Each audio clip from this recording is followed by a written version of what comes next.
Good afternoon, everyone. Good to see people back in person here at the Rath Building as we give an update on the American Rescue Plan, 1 year since its passage and its investments here in Erie County. I am pleased to be joined by Karen Gambino from Deaf Access Services, who's providing the American Sign Language to those at home today who may be watching on our Erie County YouTube channel. And we will go through and also introduce you to a new member of Erie County's team who was hired in the last couple of months and is actively engaged in a new endeavor that is a result of the American Rescue Plan. So let's get right into it. 1 year ago this week, actually effective 1 year ago tomorrow, Congress passed the American Rescue Plan in response to the COVID-19 public health emergency and its negative economic impacts. The President of the United States, Joe Biden, signed it into law on March 11th, 2021. So we are 1 year, basically, since the passage of the American Rescue Plan. And there is a lot that's happened in Erie County as a result of the passage of the American Rescue Plan, not only with regards to COVID-19 relief, but the investments that we are making to create a stronger, more resilient county for all. So the American Rescue Plan itself had a number of categories associated with its funding streams that were provided to state and local governments to basically reinvigorate our economy nationwide and locally. One of those, of course, is respond to the COVID-19 public health emergency, as well as its negative economic impacts. Return workers that were performing respond to workers performing essential work by offering premium pay, restoring positions and programs that were cut due to the loss of revenue from the pandemic, provide government services to the extent of revenue due to COVID-19 relative to the most recent fiscal year prior to COVID-19. I'll get into that a little more, but it basically means if you lost revenue as a result of COVID-19, and Erie County lost a substantial amount of revenue due to COVID-19, what that revenue amount was, and then you could pay for any governmental service that you normally would have or did pre-pandemic, as well as to make necessary investments in water, sewer, or broadband infrastructure. So those were the American Rescue Plan county spending categories. So using the American Rescue Plan assistance, last year we announced the Renew Plan. And for those of you who may have forgotten what the Renew Plan means, it means to reinvest in Erie's neighborhoods and employ our workforce. So we created this little catchy acronym based off of what we could invest money in from the American Rescue Plan, as well as additional money that we received because of the passage of the American Rescue Plan. So let me go into a little greater detail about what that means. The Renew Plan was a total $123,701,000 investment, which was $89,223,547 in the first tranche of two American Rescue Plan aid categories. Tranche is basically the release of funds. There were two that were authorized, each in the same amount. So in the American Rescue Plan, last year we got $89,223,000, and then this year in May we're going to get $89,223,000. So for last year, it was determined that we could spend $47 million of the $89 million in revenue loss investment. It means we lost revenues about $47,554,000 in 2020 because of the pandemic. So we were allowed to invest in any governmental service of up to $47,554,000. And then there was $41,669,000 that was allowable for specific items identified in the American Rescue Plan, which includes water, sewer, broadband, and public health and COVID-19 response. So $123 million plan, $89 million of it came from the direct assistance from the federal government. Then we had another $34,477,927 that we received as a result of the restoration of New York State's 20% across the board budget cuts. Because once New York State received its share of the American Rescue Plan funding, it restored all local governments to the full amount that they had previously budgeted for, because they cut all local government assistance by 20% due to their revenue loss. But once the American Rescue Plan was in place, it not only funded counties and cities, it also funded the states. And New York State was able to restore the 20% across the board cut they had. So that was another $34,477,000 in assistance, which could be used for any governmental purpose. So even if it wasn't identified in the American Rescue Plan, it could be used for any governmental purpose. So last year we announced, if you remember, at the Botanical Gardens, the Renew Plan. And what did we do? And what has happened since then? Well, the Renew Plan had a workforce reinvestment. We restored 107 positions that were previously cut as a result of the budgetary shortfalls that we were facing when we prepared the 2021 budget. So we restored 107 positions countywide that were cut. We created 35 new positions in specified areas. 9 of them were for the creation of the Office of Health Equity, which we'll get into in a moment. 5 were in emergency medical services for direct health 911 response. 11 combined, not a lot, but 11 combined were in the district attorney's office purchasing, as well as our cancer services program, so we could provide more direct discussion with the public on basically prevention of cancer and what happens if you catch it or have it. And then 10 in our Parks Department due to, as you all remember, the explosive growth in the use of our Parks Department just to keep up with the maintenance of it. So, since we announced the Renew Plan, we've had some major issues, or not major issues, but major events take place with regards to the creation of the Office of Health Equity. The Office of Health Equity was officially created by the legislature by the passage of the Erie County Health Equity Act in December of 2021, which was signed into law by me on January 13th of this year. The Office of Health Equity will help ensure all underserved residents, marginalized communities, and communities of color have equal access to preventative health care and provide every resident the opportunity to attain their full health potential. We are proud to announce that we have hired Kelly Wooford as the first director of the Office of Health Equity. She's in the process of building her team, and she's here today. So I'd like to ask Kelly to come up, just explain a little bit what she's doing.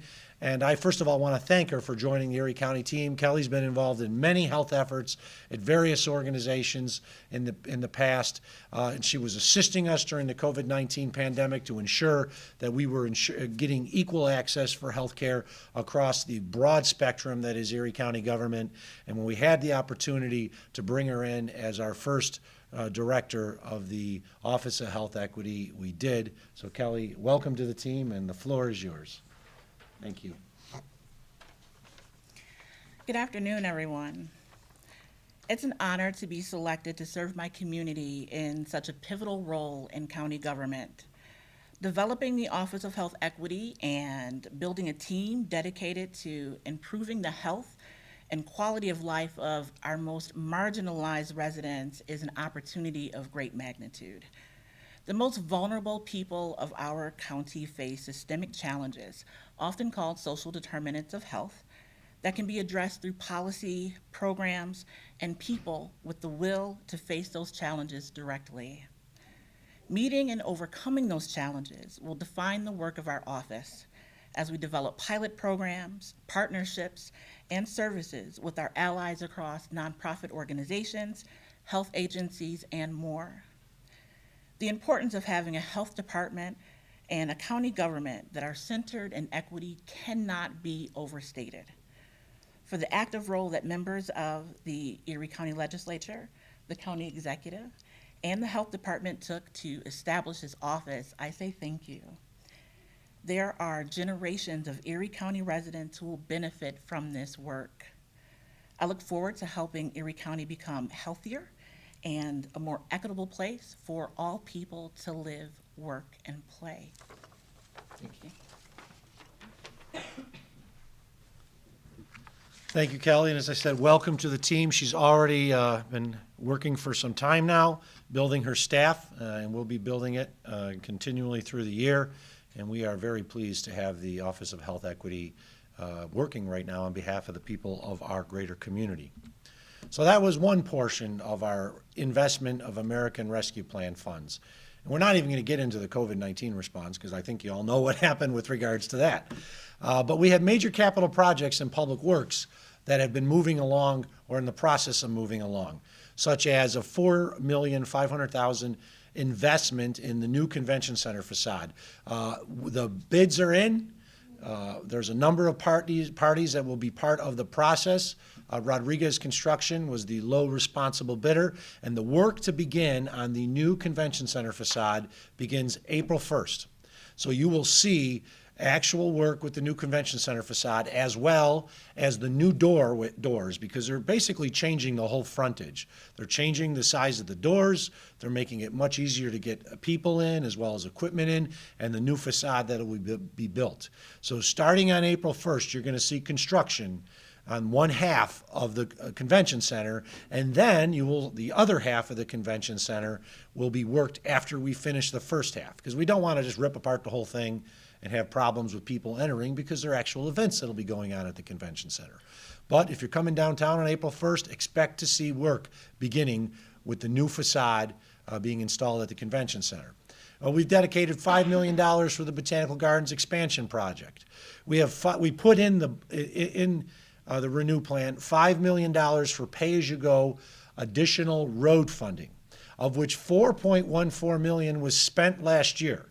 So we already spent $4.1 million, and $860,000 is dedicated for continual work on Worley Drive from the town of Cheektowaga to the town of Amherst, and that'll be spent in 2022.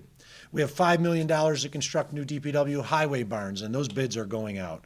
And we also have two projects, one at ECC City Campus with regard to its roof, and 50 Delaware, which is where the district attorney's office is, and the courthouse, court buildings, combined $10 million project because we have to do substantial exterior work on both premises, and we're able to do that using funds that we receive from the federal government.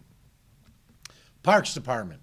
Parks has had a lot of investment, $14.3 million worth of investment under the American Rescue Plan funds and our Renew plan across the entire park spectrum. And I'm very pleased, as you'll see in a moment, to announce that a number of projects are already completed. So if people haven't been to parks because of the winter and now they're coming back to the parks for the spring and the summer, they're going to see some major changes in our parks. This $14 million is actually the largest investment in 1 year in the Erie County park system since the Works Progress Administration during Franklin Roosevelt's administration in the 1930s.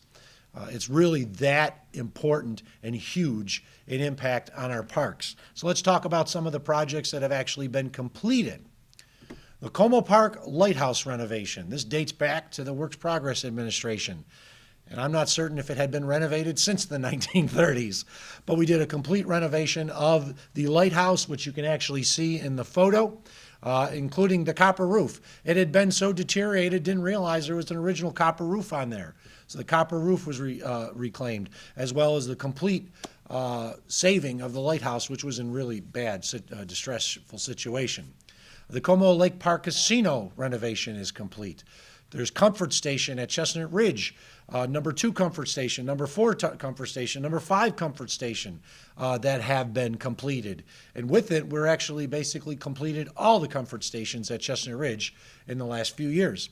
The Ellicott Creek Park Island Comfort Station and the Isleview Park Comfort Station have been completed.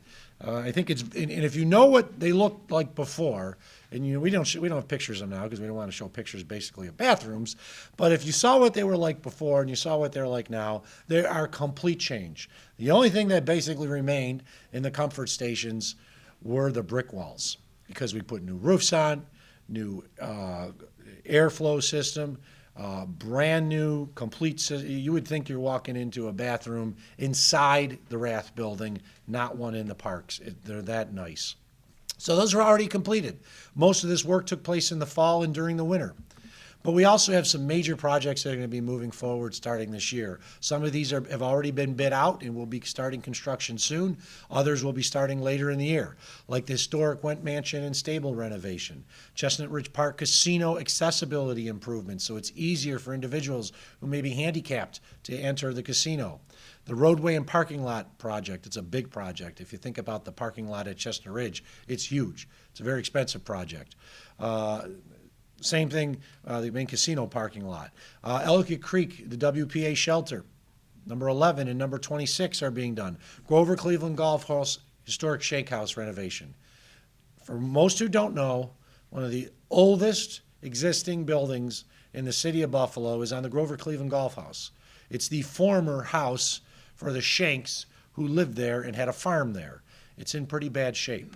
But we're going to be able to renovate it and make it a historic site once again. And we're going to use it basically as a Erie County Parks Museum. So people will be able to go in and find out about the history of the park system, the history of the Shank House, and you can pull right into Grover Cleveland when it's all said and done and be able to take advantage of one and see one of the oldest homes in the city of Buffalo, which is being converted into a parks museum.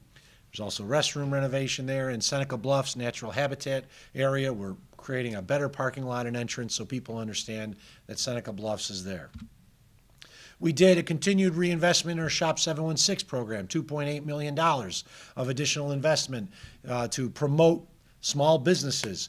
That, of course, was in the 2021 holiday season, but we're also carrying that over. If you drive and you see the buses, they still have the bus tags. You still see on social media the ads that pop up with regards to Shop 716 because we want you to spend your dollars locally with local vendors, local retailers. Why shop Amazon when you can buy it locally and support a local retailer? So we put $2.8 million into that. This is a big one we talked a little bit about, but we haven't really talked since we announced it. But the Erie County Healthcare Careers Grant. This was known in the past as the HPOG grant, Healthcare Professional Opportunity Grant that the federal government funded, and then the federal government stopped it. And it was probably one of the best training grants that we have for individuals in county government, especially those who are on public assistance, because it trained individuals for jobs in the healthcare industry that were not minimum wage jobs, but higher wage jobs, such as LPNs, RNs, surgical technicians. We all know about the shortage of healthcare workers nationwide in our region. So we took $1.6 million in American Rescue Plan funding to fund it originally, and we had so much demand in the program, the county invested another $1.3 million of 2020 budget aid, so a little less than $3 million in total to train individuals. 219 individuals are currently being trained for RNs, LPNs, and surgical technicians, and more will be coming on as the next semester start. And this is being administered through the Workforce Investment Board that the county is a part of. This is a huge thing. We want to be able to roll this out annually. We were not going to be able to even start it without the assistance we received from the American Rescue Plan. And we think because of the significant ability to train individuals, we're hopeful we're going to be able to get federal dollars for this program once again, because we're telling the federal government about the success of it. They cut it. We knew how important it was. We kept it going with American Rescue Plan funds. And now 219 individuals in our community are being trained for some high demand positions that pay good money in our community. So you'll be hearing more about as we announce the individuals that are going on to work in our community. But the Erie County Healthcare Careers Grant would not be happening if it wasn't for the American Rescue Plan. Other key items, we did premium pay for essential county workers of $5 per hour for all hours worked on site, not at home, but on site by any county employee during the first wave of the pandemic when most of society was shut down. So it was approximately $5.5 million in total that was paid out to nurses, clinicians, jail guards, other frontline county heroes, Department of Public Works employees. If they had to go out in public, be around other individuals, not locked at home, they qualified for premium pay. So we actually paid that out. That is out as of 2021.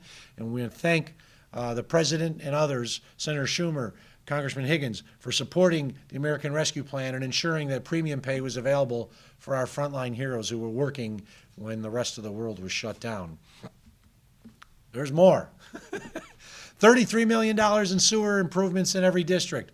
The projects are ongoing, approximately $15 million of which is actually encumbered and moving forward right now. So we have contracts. We're moving forward with 15 of the $33 million just in the first tranche of American Rescue Plan funds. There's more coming in May. And then we have $15 million in other strategic community program and capital investments, including affordable housing projects, investing in food pantries, community center capital needs, parks and playgrounds across Erie County that are just not county parks, improvements at the Rural Outreach Center, which helps us with rural poverty and one of our key locations for Code Blue with regards to homelessness. Investments at the Roycroft campus, and so much more. So those are things that we've already done, and there's more coming in some ways.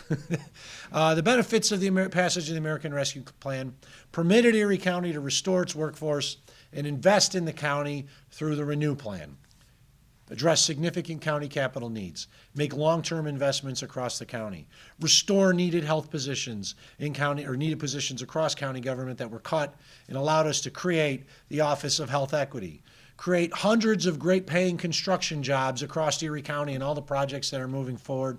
And as I said, this is just the beginning. The second tranche is slated to come of American Rescue Plan aid in May of 2022, and we are planning on investing that again with not the vast majority of it, but a good portion of it going for ErieNet. So we know we can invest in broadband. We're going to invest in ErieNet using the second tranche of the American Rescue Plan. We originally anticipated this was going to be a 350-mile or so backbone of a broadband system. Based on the latest estimates from the party that we have doing the designing, it could go up to 500 miles. We have so much demand from governments that want to be a part of it, from some businesses. We're looking at expanding ErieNet so we have a greater internet fiber backbone across the entire county. And that will happen, the installation, starting later this year. So stay tuned, more is coming. It's just another example of how we're investing the federal dollars wisely, putting people to work, investing in our community. I want to thank President Biden, Senator Schumer, of course, the majority leader of the Senate, Congressman Higgins, others who supported the American Rescue Plan funding. There was a lot of critique about it, but we're seeing the investments and the impact across the entire county with the dollars that we've already spent and will be investing in the future as well. So once again, it's another example of how Erie County is leading the way in ensuring that we are investing federal dollars and local dollars wisely so we can create a more resilient and stronger community coming out of the pandemic. Thank you, and with that, I'll be glad to answer any questions from the media. Mr. McKinley, Dave, it's good to see you. It's good to see you too, Mr. Poloncarz. When it came down to local leaders formulating plans to expand American Rescue Funds, some I talked to were a little reticent about spending it on creating jobs or programs which then have to be funded in future years when the COVID money tree runs dry. So is it wise to create these programs, create these bureaus, add jobs that will have to be perpetually funded now?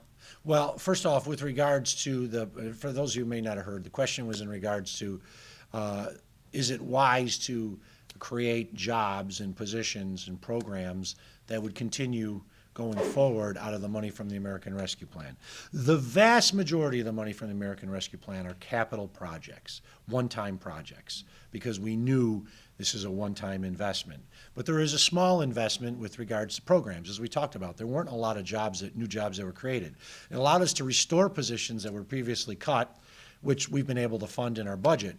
And an office like the Office of Health Equity, this is an office that can save taxpayers money, because the more we can do to promote the health and wellness of our citizens and eliminate future costs associated with health care that we often pay for out of Medicaid dollars, in which there's a local share of more than $200 million, the more that we can reduce health problems in the future, the more we'll save with regards to the reduction in the cost associated with healthcare delivery that we have to do in the long run. So the vast majority of the Renew Plan and the American Rescue Plan dollars are being invested in capital projects like Department of Public Works, our Parks Department, the Convention Center, Botanical Gardens, issues like that. But we do have a number of positions that were recreated. And the one thing I will note is the county had a very good budget year last year. We'll be announcing some of that data later, probably early April, as we present our budget balancing amendments to the legislature. We are above budget this year so far, so we feel like we're in a pretty good position. And nothing that we created new, whether it's the new district attorney jobs, the office associated with the Office of Health Equity, will have any negative detrimental impact on the county and its finances. Well, that's true, most of it is capital, but for the new jobs being created, for the new departments being created, how do you plan to fund those in the future then? Well, there was no department that was created. The Office of Health Equity is actually a part of the Department of Health. I will note, people are probably wondering where Dr. Burstein is. She's on a well-deserved vacation with her family. So congratulations to Dr. Burstein. The Office of Health Equity, as we noted, this we believe not only will help save lives, but can reduce the costs that we pay as taxpayers later because it reduces health problems in individuals. If we can address issues associated with health equity and wellness, get people to focus about things earlier in their life, isn't that so? We can reduce a lot of issues. I'll just give an example. If somebody is diabetic, we can help them address their issues with diabetes when they're in their 20s or 30s. That can not only prolong their life, but reduce overall costs that individual has to deal with in the long run. So we feel very comfortable that not only can we afford this using existing county dollars, we know that's the case, but we think this will save money in the long run. Mark, Michael. all these county parks projects, they all seem maintenance. You're fixing this, fixing that.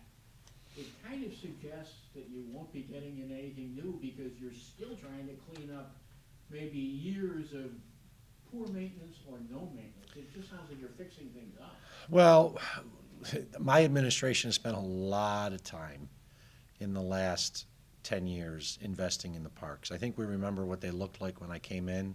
There'd been tremendous disinvestment for years, and the Parks Department was slashed to basically skeletal staff. So our goal was to save as much as we could then, and thankfully we were able to save all major buildings. But there were some shelters that had to come down because they were just unsafe. But all major buildings were saved. The big one that we were not able to do because of the cost associated was the Went Beach Mansion. It was a very expensive project. In itself, I think, is a $6 million project. We'll have an announcement at my State of the County, which is coming up on April 7th, so save the date, April 7th, about our plans for Went Beach. But we've been putting millions of dollars in the parks the last few years.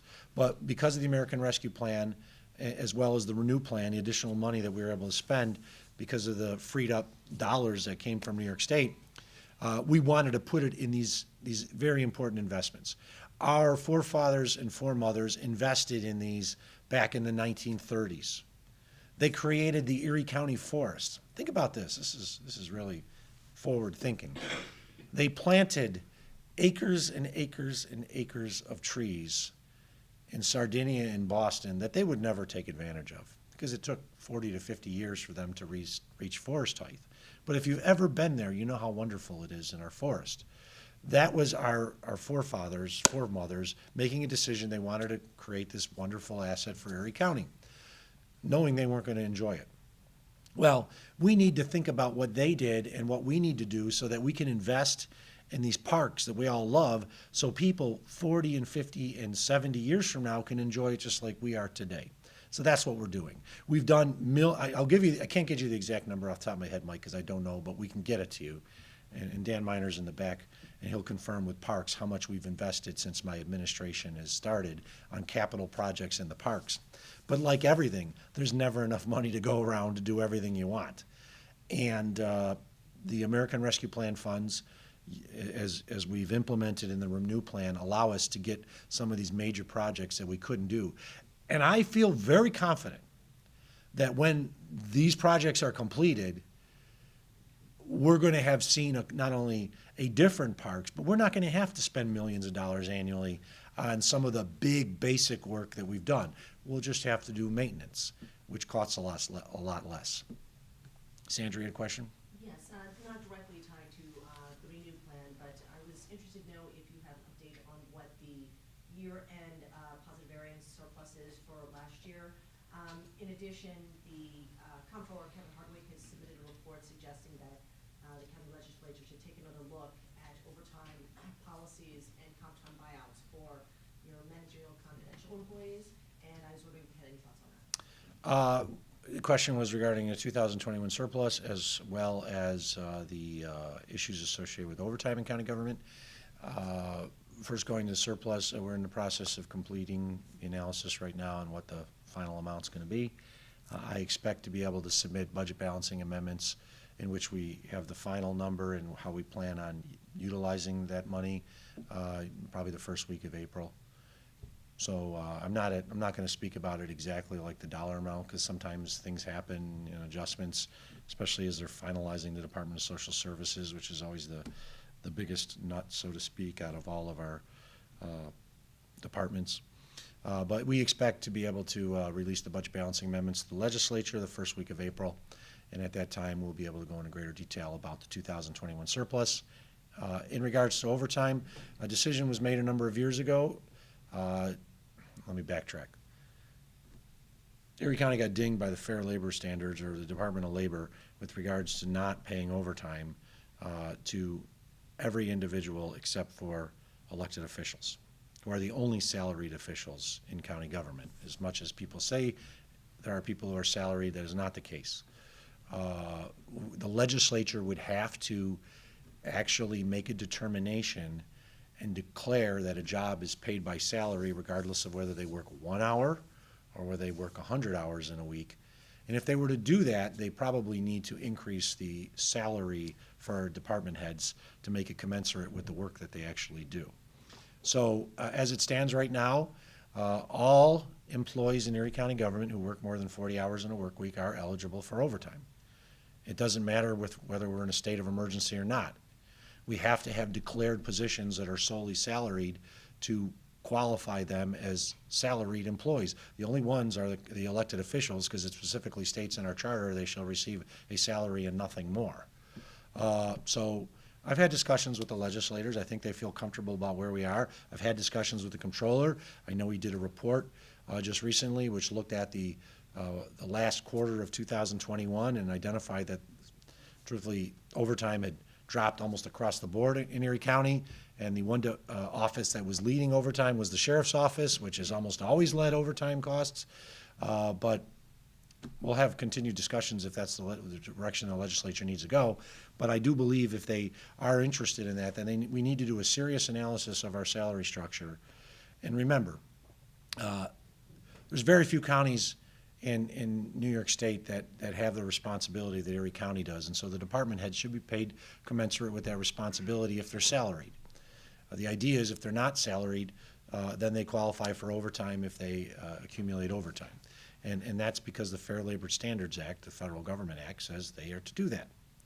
And until we make a differentiation with regards to their positions, that's how it has to be. What's the budget for the Office of Health Equity, and will there be real benchmarks set forth to demonstrate how many people have assisted and in what way, so that we know the money is being spent wisely, and will they actually be measured by benchmarks? I don't know the exact number of the budget for 2022. We can get it to you. It's in the budget. I just don't have the top of my head. I'll turn it over to Kelly to talk a little bit about the responsibilities and how she's going about it, and truthfully what she's doing right now to identify issues associated with the social determinants of health in Erie County and the foci, that she will be looking at. And again, Kelly, I understand the charge, it was explained, the charge of what the office is supposed to do. My question is, will you have benchmarks to meet? Or have goals been established or anything like that to demonstrate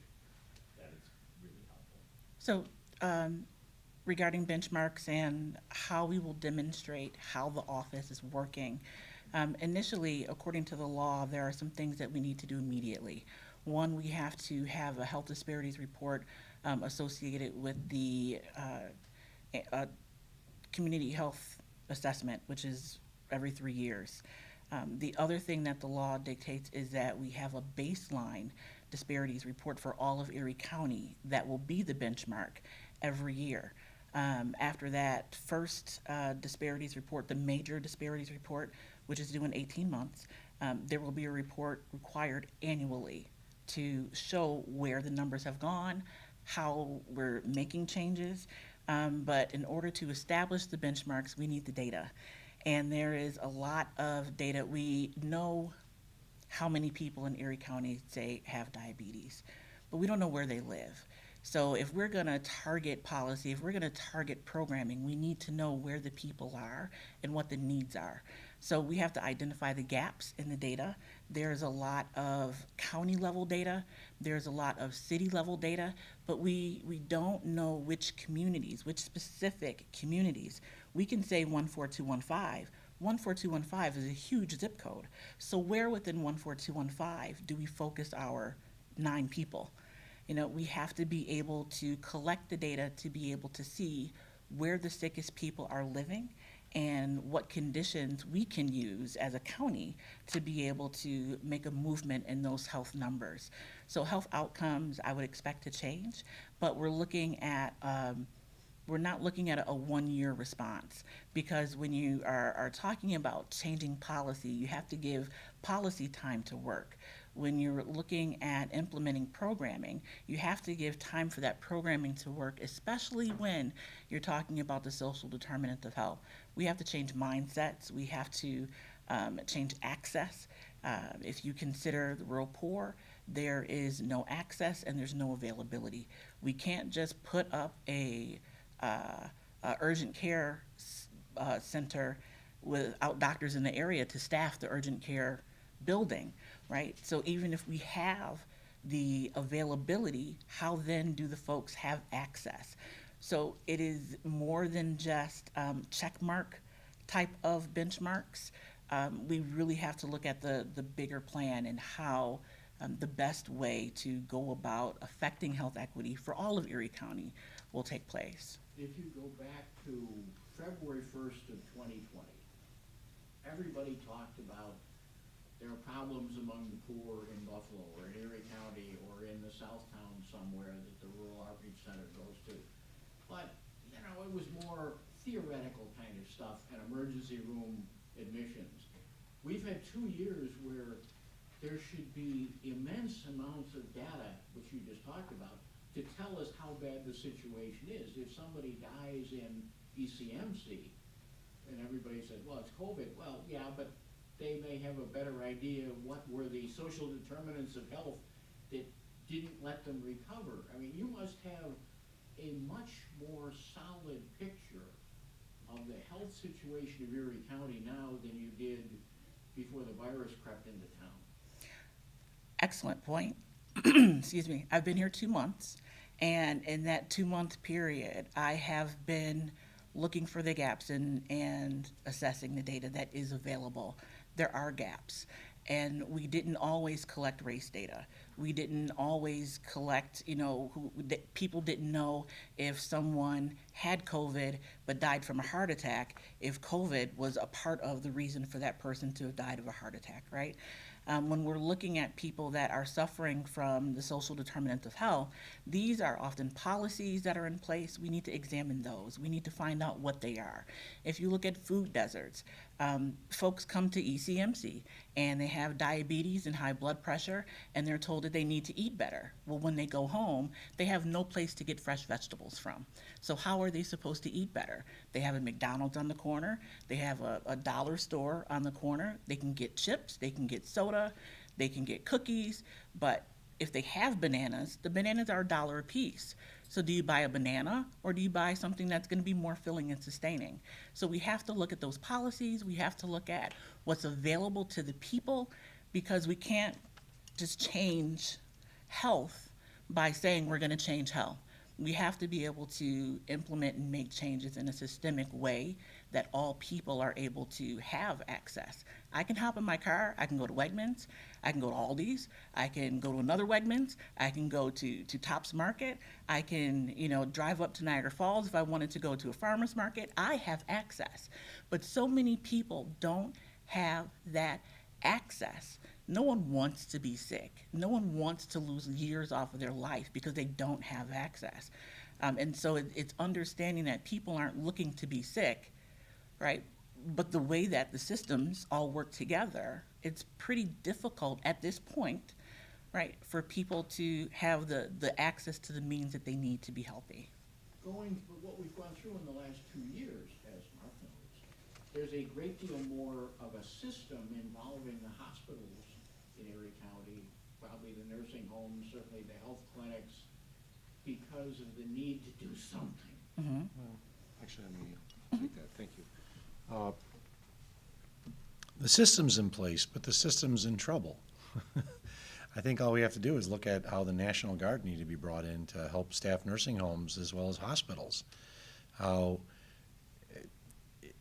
there was so much focus on COVID, as there should have been, that the other things that also needed to be discussed were just sort of not in the forefront.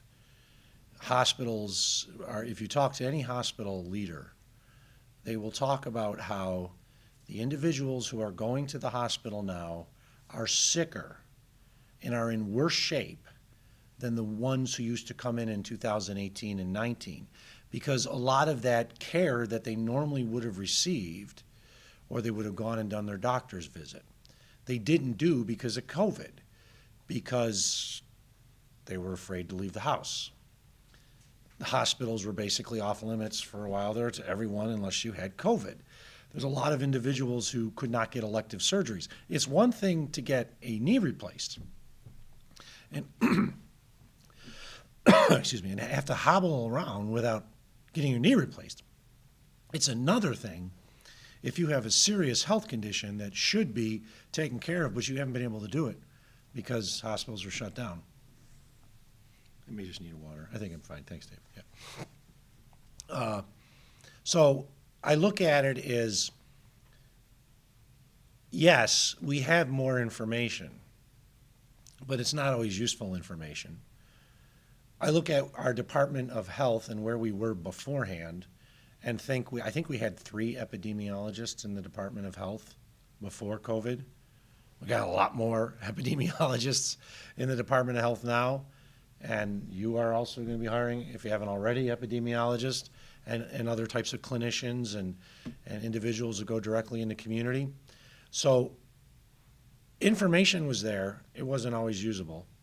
And the information that was gathered over the last 2 years focused so much on COVID that a lot of the important areas that the Office of Health Equity will be working on just wasn't provided. One of the discussions I constantly had with individuals from the health equity team that was involved in COVID is that this just can't be just about COVID.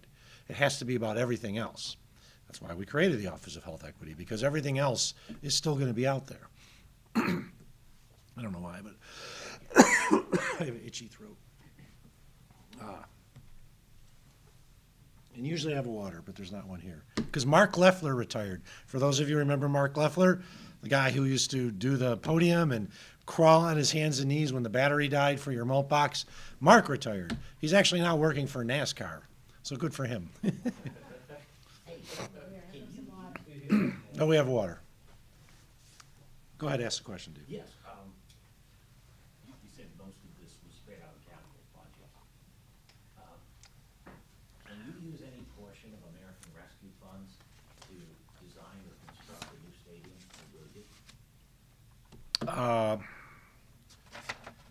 Let me, well, first off, we probably could, but we're not. Okay. But I want to read a statement, because we've had a number of media requests with regards to some of the discussions on the Buffalo Bills Stadium, and other than what I just told you, this is my only statement about the Bills today.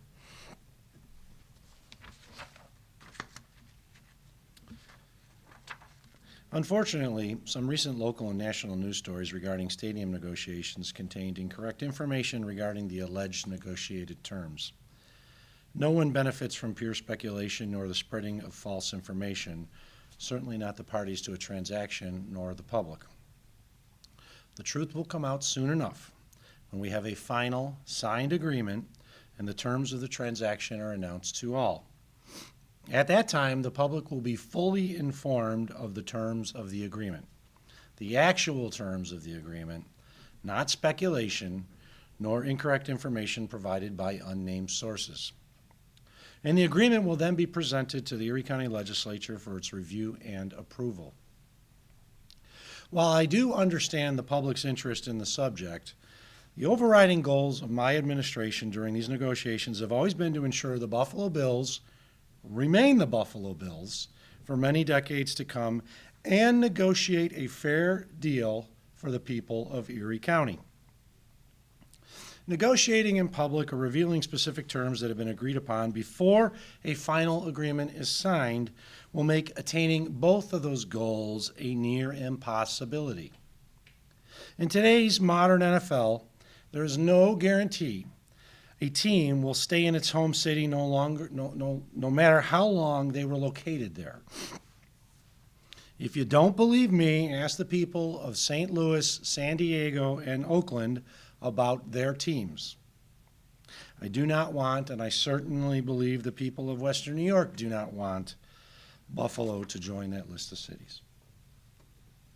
Will there be a sequel to the stadium look from the last time? I don't think so. Yes, sir. Will there be an agreement before April 1st? We're in a good position, but until you actually announce it, you don't have it, so that's it. I'm not seeing you do anything like that. It's a lot of statement related.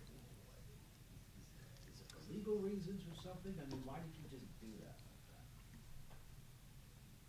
that? As I said, the comments that I have today are in regards to what has been going on, and I wanted to make certain that my words were exact.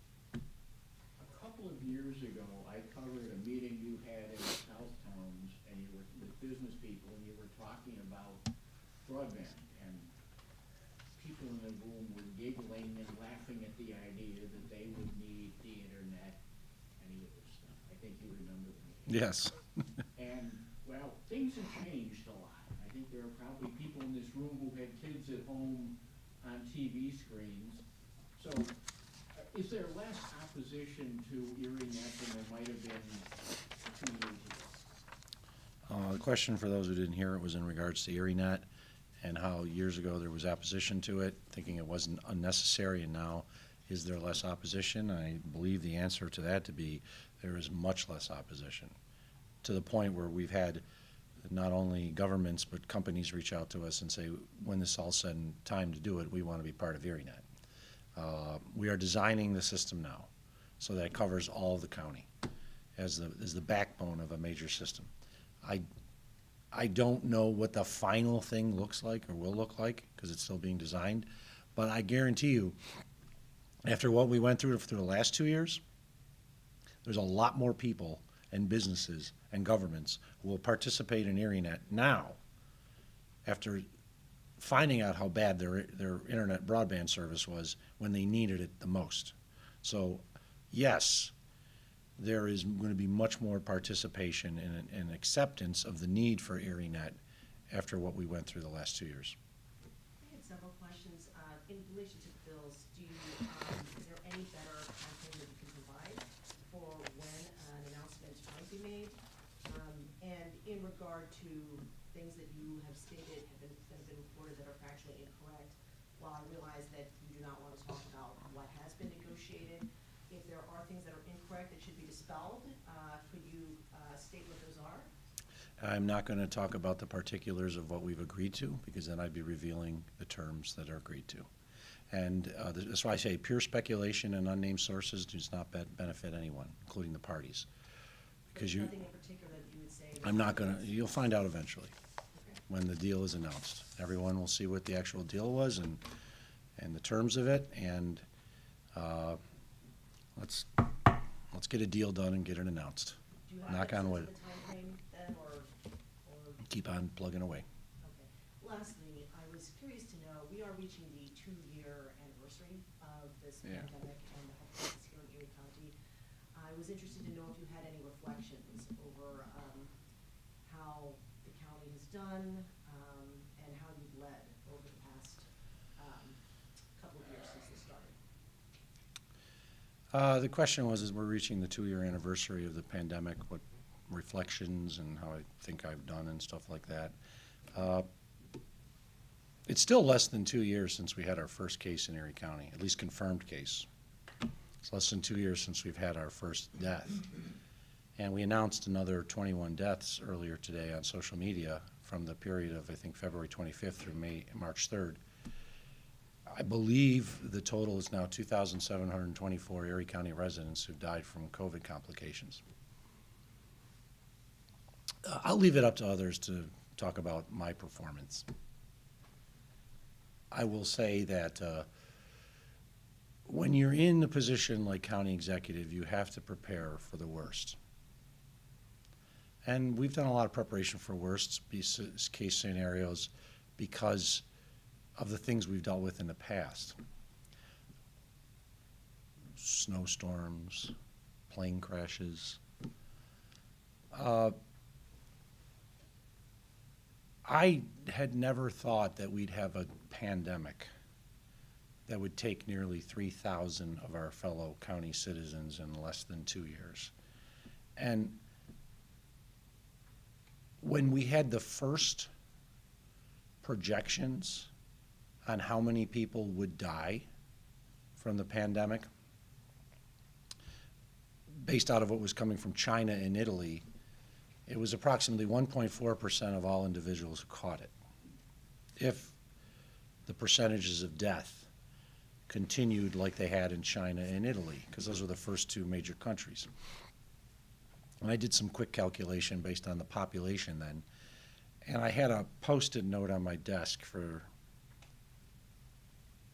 3 or 4 months at least, which I believe had the number 6,541.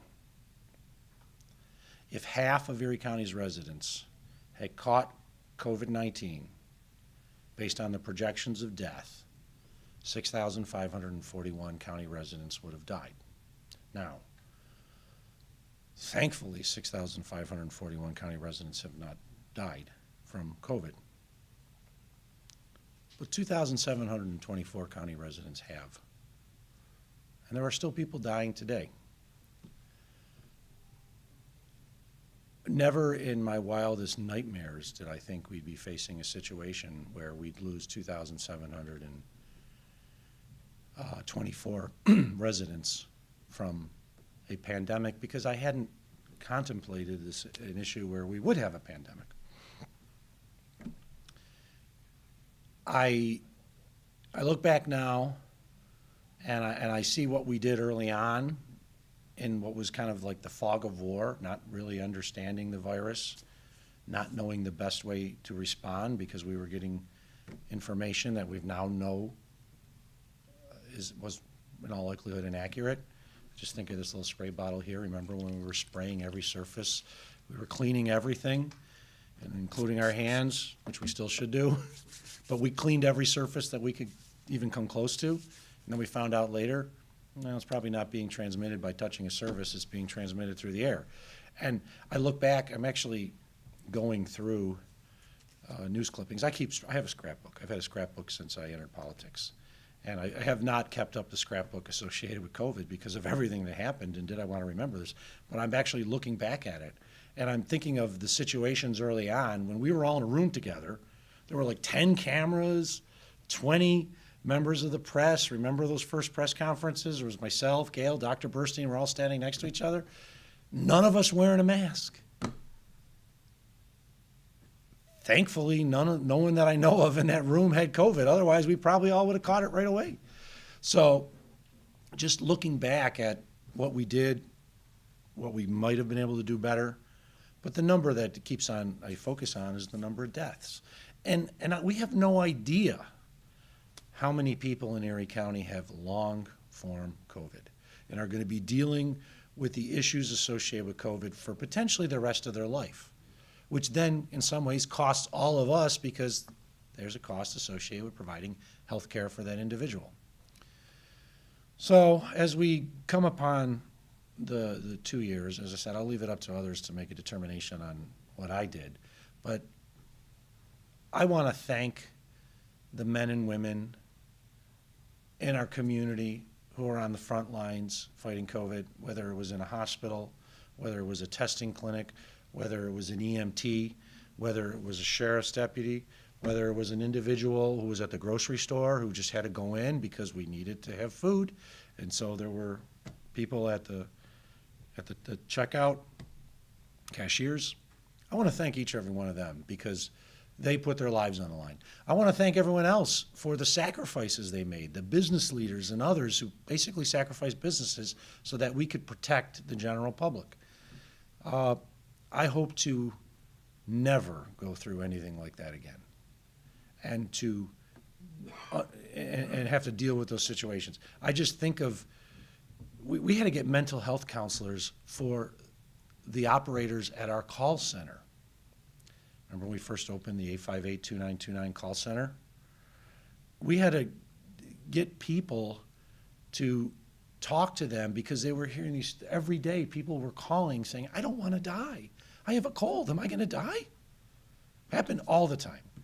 And it's a different type of PTSD, but the people who worked in the call center will all say, I don't ever want to go through that situation again. I do it if I have to, but I hope I never have to, because the sheer desperation in people's voices, the fear of what was happening, and most people have no idea about what was going on behind the scenes and what these call center employees dealt with. So I want to thank every individual who was on the front lines in responding to the pandemic, whether it was the beginning or still today. I want to thank the public, the business leaders and others who made sacrifices. And hopefully it's reached endemic stage, and we'll still have to deal with COVID to some degree, but it's never as bad as it once was. Thanks, everyone. I appreciate you coming. Have a good day. Thank you, Karen. You're welcome. Good to see you again. I have the same problem too. Yeah. If it's dusty, or hopefully no one in this room got COVID.